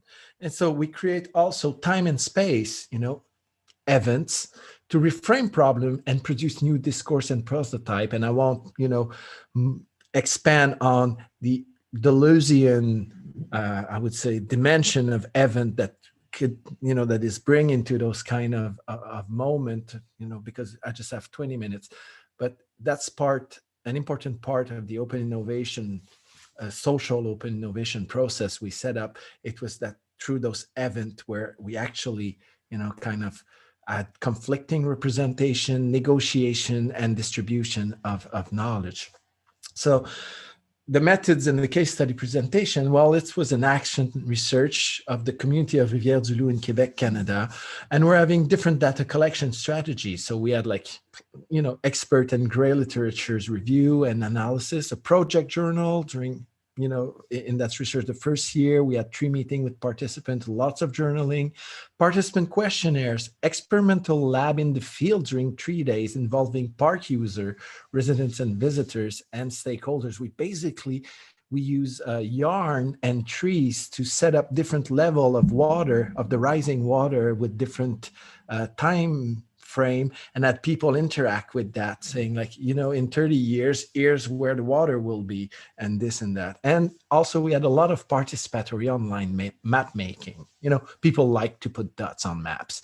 And so we from all those data collection strategies, we had a very heterogeneous data sets that in which we had like thematic analysis, narrative analysis, but also team analysis through shared sense making and building. Basically, each member of the team would end up writing the narrative of what he lived during the different data collection moments and how it makes sense of it. And then we would share and discuss about it and try to evolve towards a shared you know, narrative about the actual living lab. So here's in the area of this of the county. Those are like summer cabin that are famous. They are in every photography of that area, but they are like highly impacted by storm surge and rising water and erosion mostly, which is the main problem in that area. There was a huge storm in 2010. One of the cabin that is neighboring the other ones was, you know, dragged into the St. Lawrence River. It was put back on its own where it was before, just with kind of a stronger part, you know, basis. And then you have like what it look in the summer when most tourists are there. You know, nothing there seems like threatening or risky. But then the same areas in the falls and the beginning of the winter is actually having a quite different look and a quite different I would say feel, and you know, you have like hotels that are close to the area who get like more and more during the winter, especially at that time of the year. They end up having like windows that are break with the storms.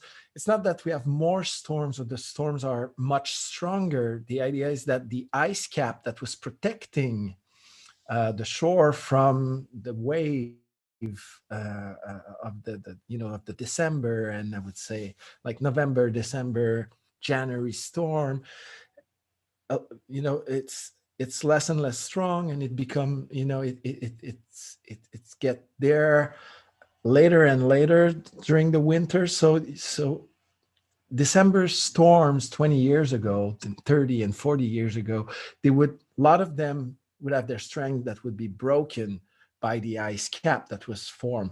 Now, like today, there was no ice cap over there, and there was a really high tide. It's an area of high tide. So if you have a storm and a storm surge, then you have like really problematic erosion process that are created because you don't have that protection anymore.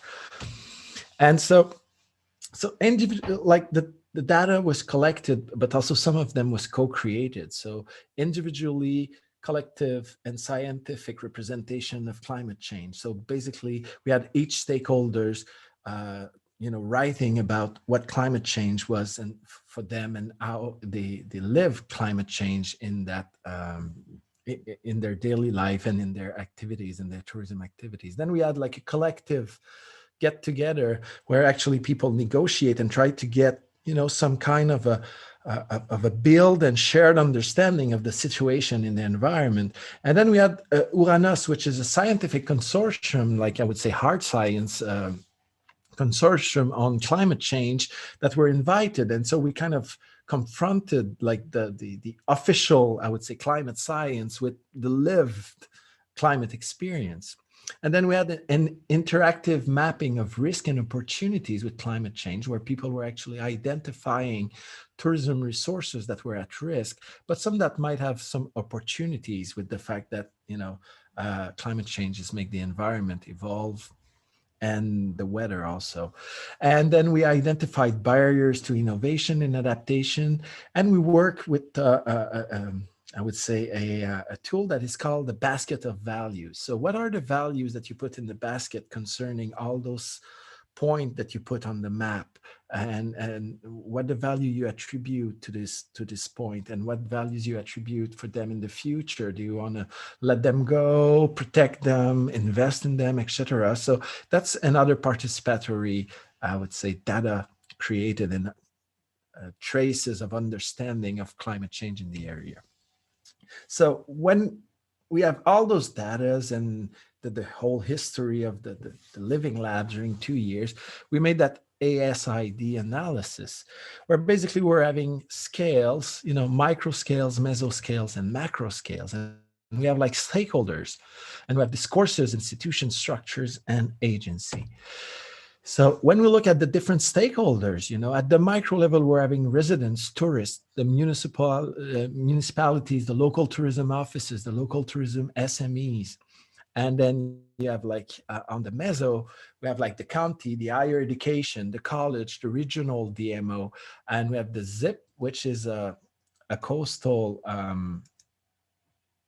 okay, yes, I'm almost done. The coastal management NGO, so it's an NGO, the environmental NGO that promote integrated coastal management. And then at the macro, you get, all the international organization, the national government, and the consortium. And all those people are creating discourses.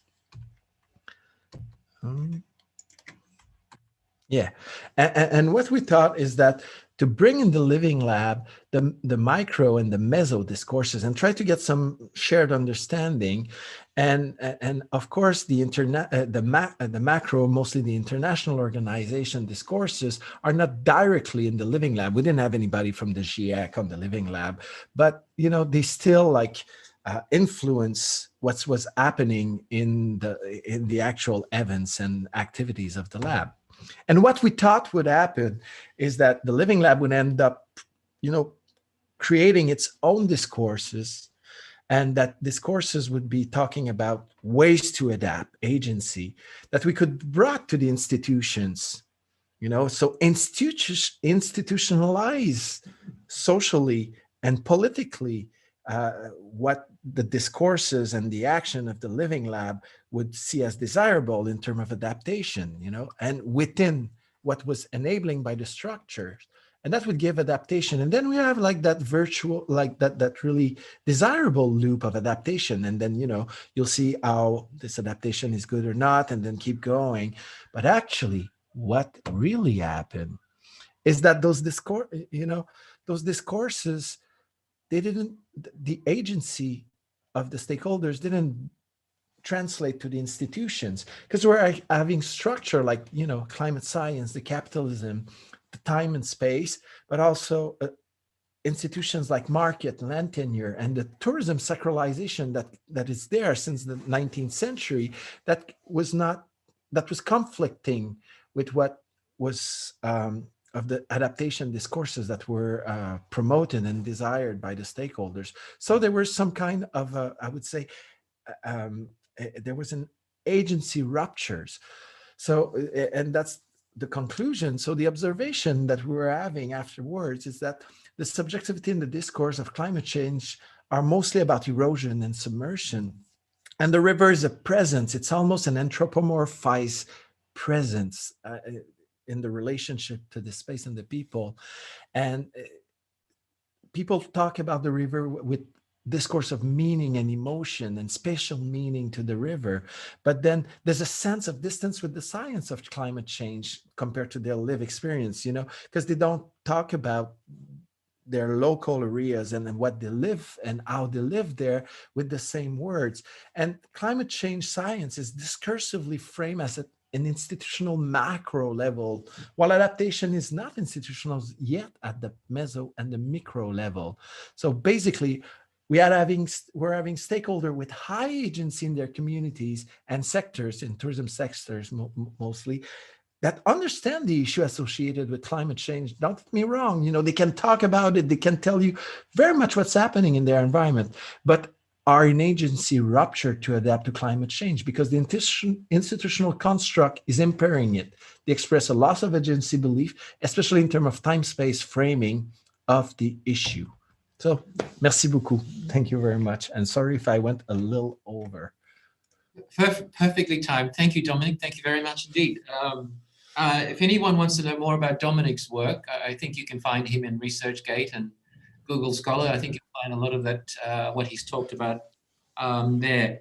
Thank you for that segue straight from what we've talked about and this drawing this strong thread between all of the presentations.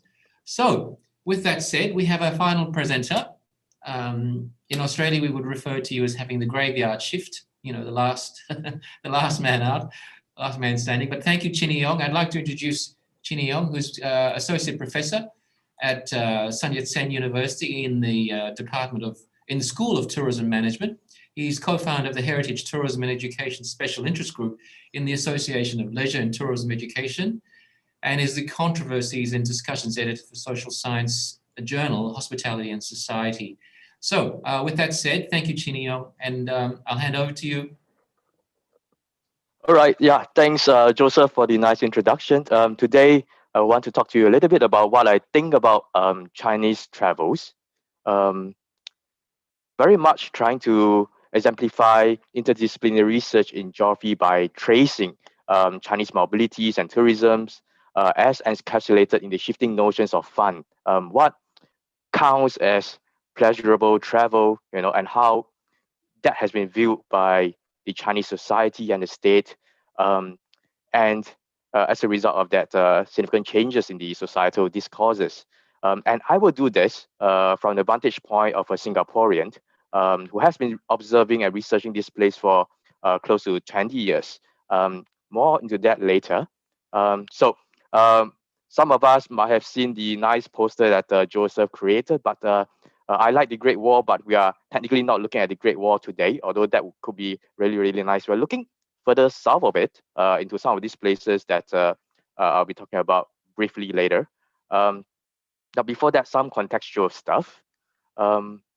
This is the area that I want to be talking about. What was known as the Pearl River Delta in the past, recently rebranded as China's Greater Bay Area. It basically consists of Hong Kong, Macau, and 9 other coastal cities within the Guangdong province.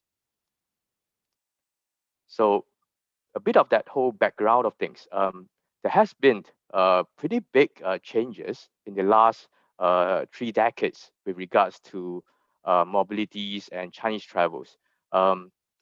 We know, of course, that under Mao Zedong, the whole society is more into production, and that during the Deng Xiaoping era, things get a bit more liberalized. There were capitalistic experimentations as a result of Deng Xiaoping's policies, right, leading to people to talk about some kind of a new China. But of course, it's beyond the scope of this little talk to talk about these things, but I would like to focus a little bit about what concerns us here with regards to travel and tourism. And it is what, you know, operates and maybe manifested as mobilities within that whole Chinese geopolitics. There were very constrained mobilities during Mao's time because travel, especially travel for pleasure and for fun, is seen to be an unproductive endeavor, to be kind of, frowned upon. And Chinese outbound and domestic tourism is a very recent phenomenon. Specifically, in the 40s through to the 70s, only special delegations can visit China, and Chinese citizens can only travel with special permission and as delegates, usually representing government and not tourists. Late 1970s, Deng Xiaoping started to reduce barriers for inbound tourists, and it's only in the 1980s where China outbound tourism laid its foundations. The recent phenomenon, or at least before COVID struck, where you see mass Chinese tourists heading out, is actually a very, very recent thing. 1983, that's the first foray of things. Guangdong residents can visit relatives in the neighboring city, Hong Kong, which is a special administrative region. 1984, it got extended to visiting friends and relatives in Hong Kong and Macau, right? So added another place plus friends, and only officially possible in 1990 to actually visit, you know, foreign destinations proper. And my Singapore, alongside Malaysia and Thailand, are the first places to actually receive group tours from China. So this early foray is not open to independent travelers. It's only for group tourists. And that, to me personally, is when I first encountered Chinese tourism. You know, as a teenager growing up in the 90s, I see you know, busloads of Chinese tourists in some of the prime tourism spots in Singapore, and I wonder why they always travel in bus tours. You know, I wonder whether they like the whole communal living, they like to be in groups, you know, or they get lonely too easily. Little do I know that this is a part of that whole policy constraint that they have. And this group tour possibility is which is related to the approved destination status, is also one that is extremely geographical.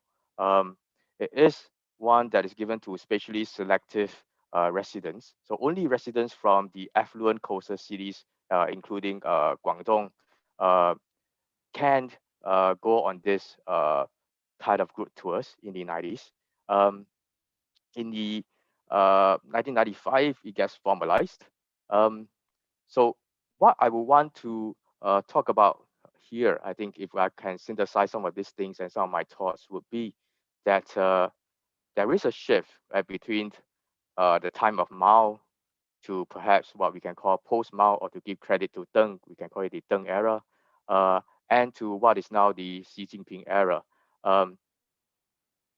During the Mao Zedong time, right, fun and travel for pleasure, it seemed to be unproductive and hence undesirable. Then that shifts to, you know, seeing fun and travel for pleasure as both key to the governance of the population, right, allowing the population to feel happy about themselves, to actually, you know, be able to consume middle class activities and consumption, through to the shaping of international diplomacy that we see going around Southeast Asia first, countries that have extremely warm ties with China, to the Xi Jinping era, where pre-COVID and also post-COVID, fun and travel for pleasure is seen as key by political apparatuses in what I can call, what we all agree are very uncertain times. So what I mean by this is very simply that there has been a attempt falling back of earlier Belt Road discourses.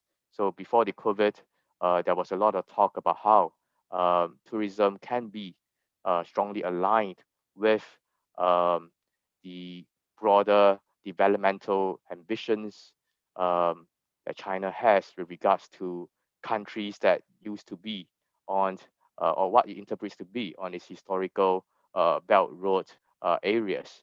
But since the COVID struck, and that you know, China has to, like all other countries, reconfigure some of its economic strategies, Xi Jinping started to initiate and talk about this dual circulation economy, which is basically this idea that an internal circulation can happen within the country, where basically domestically China can support itself, because it has, I mean, China is such a big economy in a sense, rather than depend solely on export-oriented economy.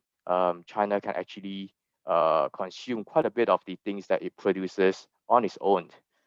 And that is extremely relevant for tourism, because now that it is extremely difficult, in some places impossible, to travel overseas, traveling within China becomes a very a positive option.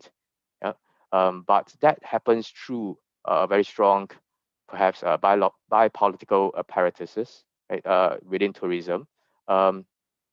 It's biopolitical because it basically focuses on trying to get people to stay healthy, a population that's extremely healthy, and one that is also happy.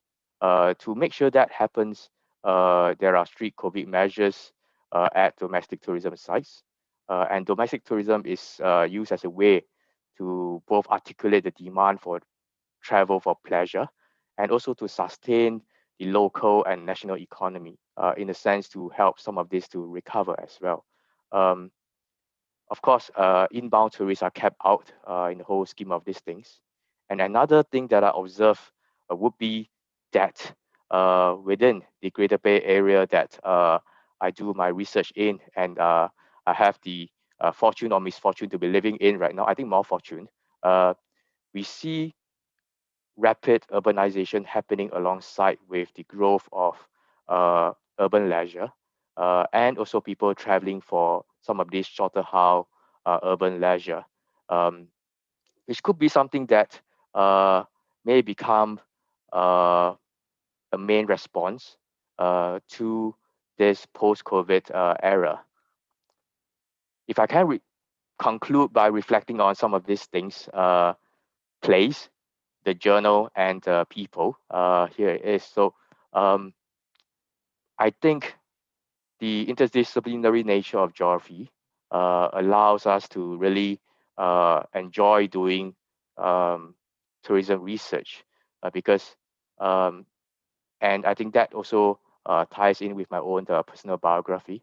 I was able to witness that whole Mao to post-Mao Chinese mobilities when it happens in Singapore, witnessing the Chinese bus tourists coming in. That whole evolution from Mao to post-Mao has also been extremely place-based. The affluent coastal city residents gets more mobility than the ones who are inland. And this is something that I think interests geographers a lot, but it's not the monopoly of geography people. We constantly draw on allied disciplines in communicative studies, people who are into discourse and power, and also people who are interested in transport and mobilities. I think these are things that we really leverage on. I was also able to experience the impacts of mass tourism from China during my 6 years in Macau. So seeing all the Golden Week tourists coming in, and also how there's a lot of Chinese tourists on the streets when I was living and working in Macau, and also participating in that kind of geopolitics and everyday crossings between Zhuhai and Macau, going into Zhuhai for my weekend shopping almost every weekend. And now living and working in Zhuhai and Guangzhou, I see perhaps what I can term a kind of a changing geographies and the shape of Chinese tourism, from one that's extremely expensive, going out to international tourist attractions, and in some cases congesting them, to one where that flow has turned inwards and are going around domestically. And also that domestic tourism seems to have happened in shorter hauls. People are not traveling that big a distance. And perhaps very preliminary observations, seeing that that happens quite a lot in terms of participation in urban leisure. Last but not least, talking about the journal, I think it's a great platform to publish both geographical and disciplinary work. It's quite easy to tell colleagues working in sociology or in philosophy to say, hey, let's publish in the tourism geographies because you are interested in tourism, and I do have certain obligations to publish in Geography if I'm in a Geography department, and it works out pretty nicely. The journal does present itself as a very, very interdisciplinary platform. And also in terms of that whole international coverage for its empirics and its case studies, and also an excellent balance between philosophy, theory, and the practical policy and empirical stuff of things. Yeah. So with that, I conclude. Yeah, I end my talk. Thank you. Very much, Chinny. Thank you. Will can the speakers turn their camera on just for a brief moment? Just to sum up, thank you to Dr. Banwar Singh from the IGE Organizing Committee. Thank you to Michael, who's watching on YouTube, for making the time from New Zealand, and to Alan in Arizona, Sonia in Toronto, still awake, Megan, Dominic, and then Chinny. Does anyone have any final comments to make? Since we don't have any Q&A time. No. Okay. And for those of you who are watching the recorded session, you know where to find all of the authors if you need to know more. Thank you everyone for joining us, and see you later. 1 minute. Okay. Yep. Professor T, thank you everyone. Thanks to join and talk about the tourism perspectives. Very good sessions, and thank you for giving us valuable time to consider it in the commission meet. We are near the end. Thankful that you attend our event. We hope you enjoy the experience. Looking forward to meeting you again next time. Thank you so much, Professor Joseph, and thank you all professors and dignitaries. Most welcome in next time. Thank you once again. Thanks, everyone. Okay, bye-bye. Okay, bye-bye. Bye. A good day, good night, good evening. Have a good holiday. Bye.